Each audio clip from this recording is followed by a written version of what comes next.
आजमगढ़ और रामपुर सीट पर हुए उपचुनाव के आज नतीजों की बारी है और दोनों लोकसभा सीटों पे 8 बजे से मतगणना शुरू होगी। मतगणना स्थल पे भारी पुलिस फोर्स को तैनात किया गया है। इसके अलावा सीसीटीवी कैमरों से निगरानी की जा रही है।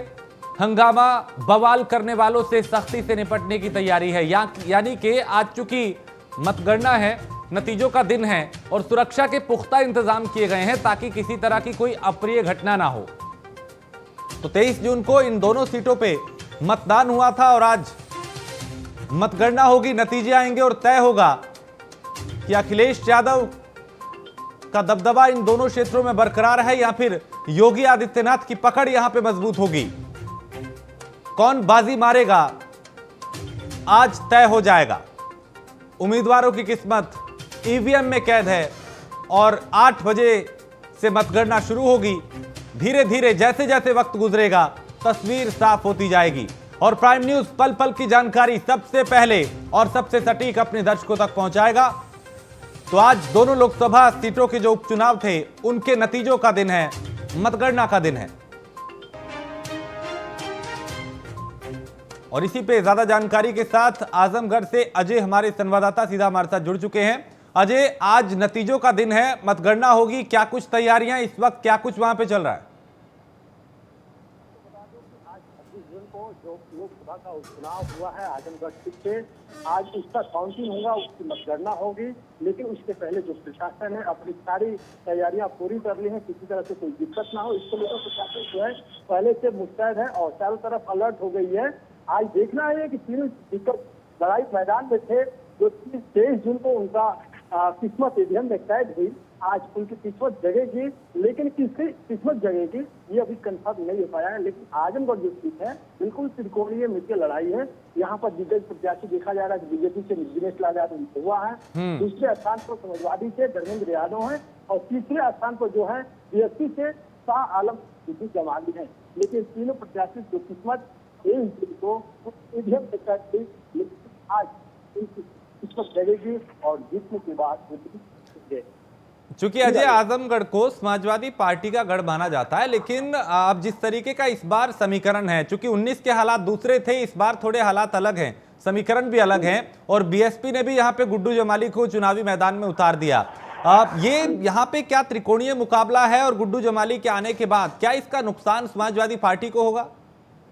देखिए रईस, आपको हम ये भी बता दूं कि जब AIMI की जो पार्टी जब शाह आलम गुड्डू जमाली छोड़े तो उस समय ओवैसी को बहुत बड़ा झटका लगा था। लेकिन जब बीएसपी का दामन थामे तो जैसे ही बीएसपी का दामन थामे तो बीएसपी ने उनको आजमगढ़ लोकसभा के उपचुनाव में टिकट दिया और इस बार चुनावी मैदान में थे, लड़ाई में है। लेकिन ये आंकड़ा मिलाया जा रहा है, ये आंकड़ा चुनाव के बाद भी जनता के बीच में मैं देखा कि कुछ लोग चर्चा कर रहे थे चाय की दुकान पर की जब अगर मुस्लिम का वोट मिलता है गुड्डू जमाली को तो कहीं ना कहीं समाजवादी का वोट कटेगा और कहीं ना कहीं उसमें बाजी निरहुआ भी मार सकते हैं। ये आंकड़ा जो देखा जा रहा है त्रिकोणीय लड़ाई है, इसमें कुछ कहा नहीं जा सकता अभी। और यहाँ के अगर मुद्दों की बात करें तो जब चूंकि आप लोगों के बीच में थे, लोगों से बात की, मतदान से पहले भी मतदान के दिन भी, क्या मुद्दे यहाँ पे रहे जिसपे वोटर ने वोट डाला है? देखिए, ये तो मुद्दे जो है विकास के हैं और विकास के नाम पर जितने लोगों से मैं पोलिंग बूथों पर गया, जब चुनाव हुआ 23 जून को लोकसभा उपचुनाव आजमगढ़ में, तो सबसे पहले मैं मुबारकपुर विधानसभा में गया था, जहां पर वोटिंग हुई 7 बजे शुरू हुई थी, शाम 6 बजे तक चली ये प्रक्रिया। लेकिन प्रशासन जो थी अलर्ट थी, लेकिन जो लाइनअप में लोग लगे थे, जो वोटिंग करने के लिए उत्साह थे, 7 बजे से सुहाना मौसम था, तो उस समय मैं लोगों से बातचीत किया, लोग साफ तौर पर बता रहे थे कि इस बार विकास के नाम पर होगा और सबका साथ सबका विकास, लोगों का बस यही कहना था। लेकिन मुबारकपुर सीट की अगर बात किया जाए तो पिछले विधानसभा चुनाव से अखिलेश यादव इसी मुबारकपुर जो विधानसभा है वहीं से जीत हासिल किए थे, तो उसी विधानसभा में ये चर्चा देखने को मिली कि सबका साथ सबका विकास। ऐसे में एक चीज ये भी है कि अखिलेश यादव ने यहाँ पे चुनाव प्रचार में भी दूरी बनाए रखी। उनकी दूरी के क्या मायने निकाले जा रहे हैं? मतदाताओं में किस तरह की चर्चाएं हैं? जो राजनीतिक पंडित हैं वो क्या कुछ कह रहे हैं? आखिर अखिलेश ने यहाँ से दूरी क्यों बनाई? ये तो राजनीतिक समीकरण है रमेश, इसमें कुछ कहा नहीं जा सकता है। लेकिन ये लोगों का बीच में मैं सुना कि लोग ये बता रहे थे कि इस पर अखिलेश मैदान में नहीं थे, उनके चचेरे भाई जो है धर्मेंद्र यादव चुनावी मैदान में थे। और क्या वजह रही कि चुनाव प्रचार में अखिलेश यादव खुद नहीं आए, खुद अपने जो भाजपा के गठबंधन प्रत्याशी के जो अध्यक्ष हैं ओम प्रकाश राजभर को चुनावी मैदान में भेजे। और काफिला जो देखा गया कि 27 जून के 2 दिन पहले यानी कि 21 जून को जो चुनाव प्रचार 5 बजे शाम को हुआ था, तो उससे पहले देखा गया कि भारी संख्या में जो काफिला निकला था उसमें भाजपा के अध्यक्ष ओम प्रकाश राजभर भी थे और कई ऐसे दिग्गज नेता थे जो चुनावी मैदान में थे। तो कहीं ना कहीं ये जो देखा गया काफिला बहुत भारी संख्या में थी।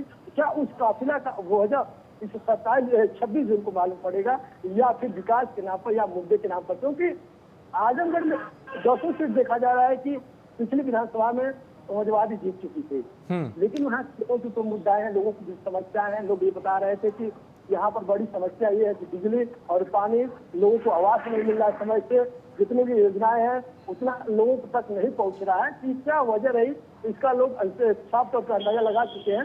लेकिन इस बार हमें लग रहा है कहीं ना कहीं निरहुआ भी बाजी मार सकते हैं, ऐसा कुछ लोगों के बात से सुनने को मिला है। ये आज दोपहर के बाद खुद मालूम पड़ जाएगा कि कौन बाजी मारता है। ऐसे में अभी चूंकि 8 बजे से मतगणना शुरू होगी अजय, किस तरह के बंदोबस्त किए गए हैं, किस तरह की तैयारियां हैं और कितने मतगणना केंद्र यहाँ पे बनाए गए हैं, वहां पे सुरक्षा के क्या कुछ इंतजामात किए गए हैं ताकि कोई अप्रिय घटना ना हो? देखिए, आपको ये जानकारी दे दूं कि यहाँ पर जो है, जो यहाँ के एसपी अनुराग आर्य, उनके द्वारा कड़ी निगरानी की गई है। और चारों तरफ जो है जहाँ पर काउंटिंग होना, जहाँ पर मतगणना होना है, वहाँ पर चारों तरफ से पुलिस अलर्ट हो गई है और कड़ी बैरिकेडिंग लगा दिए गए हैं। जो खासकर जो गाड़ियां हैं उनको जाने के लिए दूसरे राज्य का आवागमन कर दिया गया है। तो कहीं ना कहीं प्रशासन इस चीज को लेकर अलर्ट है और ये 8 बजे से काउंटिंग शुरू होगी। लेकिन हमें लग रहा है ये जो हलचल है इस चुनावी मैदान में, जो एक तरफ से जीत का दावा कर रहे हैं प्रत्याशी है, तो दोपहर के बाद कुछ ना कुछ मालूम पड़ ही जाएगा कि किसकी जीत हो रही है। तो इन लोगों में उत्साह है और वहाँ के लोगों का भी ये कहना है कि सबका साथ सबका विकास। कई लोगों के मुंह से मैं ये बात सुना रही। ऐसे में अजय, चूंकि दावे अपने अपने हैं सबके, चाहे समाजवादी पार्टी हो वो जीत का दावा कर रहे हैं, भारतीय जनता पार्टी कह रहे हैं कि हमारी जीत होगी, बीएसपी का भी अपना दावा है। लेकिन यहाँ पे अगर देखा जाए तो चूंकि जो एमवाई फैक्टर है समाजवादी पार्टी का, मुस्लिम यादव, उसके अलावा क्या यहाँ पे जातीय समीकरण को भी साधने की कोशिश की राजनीतिक पार्टियों में, और ये कितना बड़ा फैक्टर यहाँ पे हो सकता है? देखिए राजेश, यहाँ पर तो जो त्रिकोणीय लड़ाई है, लेकिन जातीय समीकरण से हमें लग रहा है कि इस पर वोट नहीं होगा। अगर जातीय समीकरण देखा जाए तो मुस्लिम वोटर जो है यहाँ पर 3 लाख करीबन है, यादव वोटर जो है 3.5 लाख है, और दलित का वोट देखा जाए तो करीबन 2.5 यानी कि 2.5 लाख के करीबन है। ये जातीय समीकरण तो इस पर वोट हमें लग रहा है कि नहीं होगा, क्योंकि ये लोगों का सर्वे मैं बता रहा हूँ कि लोग ये कह रहे थे कि इस पर विकास और सबका साथ के नारे पर ये जो आज वोटिंग हुआ है, तो कहीं ना कहीं लोग विकास के मुद्दे पर वोट करेंगे इस बार, ये है। और ये लोगों का कहना है कि सबका साथ सबका विकास, जो गरीबों का हित का काम करेगा, जो चुनावी मैदान में चला है, जो वादा किया है वो पूरा करेगा, उसी के साथ इस बार हम लोग है, ऐसे लोग बता रहे थे। ऐसे में चूंकि अजय हमने देखा, चाहे रामपुर हो, आजमगढ़ हो, भारतीय जनता पार्टी ने इस चुनाव को गंभीरता से लिया और खुद मुख्यमंत्री योगी आदित्यनाथ कई जगह सभाएं करते हुए, सम्मेलन करते हुए नजर आए। लेकिन क्या जो विपक्षी दल हैं उन्होंने इस चुनाव को उतनी गंभीरता से लिया जितना बीजेपी ने लिया, और क्या इस तरह की चर्चाएं आम लोगों के बीच में भी है? देखिए राजेश, ये भी जानकारी आपको दे दूं, जब चुनाव प्रचार की प्रक्रिया चल रही थी, जिस समय चुनावी मैदान में सभी 13 जो उम्मीदवार हैं, जो चुनावी मैदान में आजमगढ़ सीट पर अपने दाव लगाए थे, लेकिन 13 में से हमको लग रहा है कि 10 को तोड़ दीजिए। इन्हीं ऐसे जो दिग्गज प्रत्याशी हैं चुनावी मैदान में, और त्रिकोणीय लड़ाई है। लेकिन चुनाव प्रचार में आज पता नहीं क्यों समाजवादी की तरफ से अखिलेश यादव नहीं आए। देखा गया कि दिनेश लाल यादव निरहुआ की तरफ से तमाम फिल्मी इंडस्ट्री के सारे दिग्गज जो हीरो कहे जाते हैं, फिल्मी स्टार कहे जाते हैं, भोजपुरी के जो स्टार हैं, यहाँ तक कि मनोज तिवारी भी आए थे जो सांसद हैं, और रवि किशन भी आए थे, पवन सिंह आए थे, रितेश पांडे, ऐसे में दिखाया गया कि अमरपाली भी आए थे, अक्षरा सिंह आई थी, सभी चुनाव प्रचार में लगे हुए थे दिनेश लाल यादव निरहुआ की तरफ से। तो कहीं ना कहीं इसका असर पड़ सकता है। लेकिन विपक्ष जो है, देखा गया कि ओम प्रकाश राजभर अभी कुछ दिन पहले ये बयान उनका सामने आया था कि नेतनिया पदनिया का यहाँ गिनती नहीं होगी, जिसमें वो है उन्हीं में उनकी गिनती होगी। चुनाव का मतलब अलग होता है, चुनाव का समीकरण अलग होता है। लेकिन ऐसे बयान आए थे, लेकिन बयानों की बात अगर किया जाए तो इस तरह के लोगों के बीच में नहीं है। लोगों को बस ये कहना है कि अगर बीजेपी की सरकार आती है, बीजेपी के अगर उम्मीदवार यहाँ से जीते हैं तो कहीं ना कहीं इस क्षेत्र का विकास होगा और आजमगढ़ सीट का नाम रोशन होगा। तो ऐसे में क्या ये माना जाए कि कहीं समाजवादी पार्टी के जो नेता हैं उनको ये भ्रम तो नहीं कि चूंकि समाजवादी पार्टी का गढ़ रहा है, चाहे 14 का चुनाव हो, 19 का चुनाव हो, और ऐसे में विधानसभा चुनाव में भी प्रदर्शन शानदार यहाँ पे रहा था सपा का, तो ये गलतफहमी तो नहीं कि ये तो अपना ही इलाका है, यहाँ पे तो जीती जाएंगे निश्चित, चूंकि इस तरह के भ्रम राजनीतिक पार्टियों को हुए हैं, लेकिन इसका खामियाजा जो है उन्हें भुगतना भी पड़ा है, जैसा 17 में गोरखपुर और फूलपुर सीट पे हुआ था बीजेपी को नुकसान। देखिए ऐसा कुछ नहीं है। ऐसा जब होता तो देखिए इस बार जो माहौल चल रहा है, पिछले माहौल की अपेक्षा अगर देखा जाए तो दिनेश लाल यादव निरहुआ फिर मैदान में थे और उस समय अखिलेश जी उनको टक्कर दिए थे और अखिलेश जी करीबन 2.5 लाख वोट से जीत हासिल किए थे। वहीं दिनेश लाल यादव निरहुआ को 3,21,000 वोट मिले थे। तो कहीं ना कहीं निरहुआ पहली बार अखिलेश को टक्कर दिए थे और इस बार हमें लग रहा है कि अखिलेश मैदान में नहीं है। लोगों के बीच में चर्चा थी कि अखिलेश यादव मैदान में है, क्या वजह थी जीतने के बाद वो आए नहीं, इनके प्रचार प्रसार में नहीं आए। जो समाजवादी के लोग हैं वही खुद ये बात कह रहे थे। तो इसकी एक बड़ी वजह ये तो नहीं कि आपसी अंतरकला जो है, गुटबाजी जो है वो पार्टी में हावी है और अखिलेश यादव के मनपसंद जो जिन्हें वो चाहते हो शायद उनको ना चुनाव में उतार पाए हो, यही वजह एक मानी जा रही है कि वो प्रचार करने भी नहीं पहुंचे। देखिए हाँ राजेश सही कह रहे हैं आप। ये कहीं ना कहीं लोगों के मन में चल रहा है भाव कि अखिलेश यादव क्या वजह रही कि नहीं जाए, क्यों नहीं जीतने के बाद हम लोग बीच से आए। अभी चुनावी मैदान में जो समाजवादी के उम्मीदवार थे उनके बीच से नहीं आए 50 से बात करते हैं, ऐसी क्या वजह रही। लेकिन अगर पिछले आंकड़ा देखा जाए तो ये धर्मेंद्र यादव और अखिलेश यादव दोनों लोग एक ही साथ राजनीति शुरू किए थे। यहाँ तक कि जब 27 वर्ष के अखिलेश यादव थे तो उस समय 25 वर्ष के धर्मेंद्र यादव थे। इस चुनावी मैदान में उतरे और राजनीतिक समीकरणों को लेकर ये लोग आगे चुनाव प्रचार में अपनी भूमिका निभाई थी। ऐसे में आजमगढ़ की जनता की अगर बात करें अजय, चूंकि आपने कई चुनाव देखे, विधानसभा, लोकसभा, उपचुनाव, क्या जनता का मूड किस तरीके का रहा है? क्या यहाँ पे मुद्दों पे मतदान हुआ है? क्या जात पात के नाम पे हुआ है? क्या धर्म मजहब के नाम पे यहाँ पे मतदान हुआ है? आजमगढ़ की जनता का मूड चुनाव को लेकर किस तरह का रहा है? देखिए जितना मेरा सर्वे है रजेश, आपको ये बता दूं कि यहाँ पर बस विकास के नाम पे वोट पड़ा है, ना कि जात के नाम पर। अगर जाति समीकरण देखा जाए तो जाति समीकरण में गुड्डू जमाली बाजी मार सकते हैं जो बीएसपी से है, क्योंकि यहाँ पर मुस्लिम वोटरों की संख्या ज्यादा है। वहीं यादव की देखा जाए तो यादव भी 3 लाख के करीब है। तो कहीं ना कहीं जिधर अगर जाते हैं बीएसपी के लोग तो कहीं यादव के वोटर भी खर्च कर सकते हैं। लेकिन उस समय समाजवादी की सोच सकती है। लेकिन अगर सपा से जो टिकट काटे, जो वोट काटेंगे गुड्डू जमाली, इसमें दिनेश लाल यादव निरहुआ का भी कहीं ना कहीं बाजी मार सकते हैं। ये आंकड़ा जितना मेरा है, लोगों का ये भी कहना है। लोग कैमरे के सामने बता रहे थे, लोग बस यही कह रहे थे सत्ता साथ सत्ता विकास। तो ऐसे में चूंकि योगी आदित्यनाथ तो विकास की बात कर रहे थे सभाओं में और परिवारवाद पे कटाक्ष कर रहे थे, समाजवादी पार्टी को घेर रहे थे, लेकिन समाजवादी पार्टी की तरफ से इसका क्या कोई जवाब दिया जा रहा था? क्या चुनाव प्रचार के दौरान अखिलेश यादव के अलावा कोई दूसरा नेता भी यहाँ पे दिखाई दिया जो लोगों के बीच था, जिसने संवाद किया हो, जिसने बात की हो?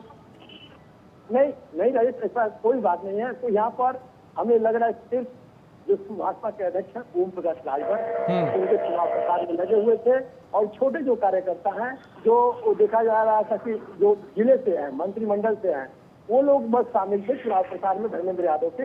बाकी कोई ऐसा नेता नहीं था, ऐसा कोई कार्यकर्ता भी नहीं था। लेकिन दिग्गज अगर प्रत्याशियों की बात किया जाए तो जो चुनावी मैदान में देखा गया कि बीजेपी से दिनेश लाल यादव ने हुआ, उनके चुनाव प्रचार में खुद मुख्यमंत्री योगी आदित्यनाथ आए थे मुबारकपुर में और उनकी कई सभाएं हुई थी। यहाँ तक कि उप मुख्यमंत्री केशव प्रसाद मौर्य भी आए थे और कई ऐसे इंडस्ट्री के लोग भी आए थे। तो बड़े बड़े दिग्गज लोग आए थे। तो कहीं ना कहीं इसका असर भारी पड़ सकता है। और अभी जब आप यहाँ पे पहुंचे तो जो मतगणना केंद्र है वहाँ की व्यवस्थाएं किस तरह की हैं? वहाँ का जरा आंखों देखा हाल बताएं, क्योंकि 8 बजे से फिर मतगणना शुरू होगी और प्राइम न्यूज सबसे पहले अपने दर्शकों तक तमाम जो अपडेट है चुनाव से जुड़ी हुई, नतीजों से जुड़ी हुई, वो हम दर्शकों तक पहुंचाएंगे। राजेश, ये तो जो आज काउंटिंग की बात है, आज जो मतगणना की बात है, ये तो आज प्रक्रिया शुरू होगी, लेकिन उसके पहले जितना आंकड़ा मिला है मुझे, आपको बता दूं कि प्रशासन है जहां पर काउंटिंग हो रही है, जहां पर मतगणना होनी है, उस जगह को चारों तरफ से अलर्ट कर दिया, चारों तरफ बैरिकेडिंग लगा दिए, सुरक्षा बढ़ा दी गई है और काफी पीएसपी के जवान लगे, एआरएफ के जवान लगे हैं, यहाँ तक बीएसएफ के जवान भी लगे हैं इस चुनावी मैदान को लेकर। इस अग्निपथ सैन्य सेना के जो आक्रोश युवाओं में देखने को मिला, उसको लेकर प्रशासन इस पर अलर्ट हो गई है। तो कहीं से किसी तरह की कोई चूक नहीं उस चुनाव में भी, और आज मतगणना उसमें भी नहीं होगी। प्रशासन पूरी तरह से मुस्तैद हो गई है राजेश, और सबको को ये प्राइम न्यूज हर पल पल की खबर देता रहेगा। तो चुनाव का जो उपचुनाव हो रहा है, जो उसकी काउंटिंग हो रही है, उसकी हर जानकारी शाम से, सुबह से लेकर शाम तक मिलती रहेगी राजेश। चलिए, आप नजर बनाए रखिए अजय इस तमाम मतगणना पे, आपसे फिर अपडेट लेंगे। फिलहाल शुक्रिया इस तमाम जानकारी के लिए।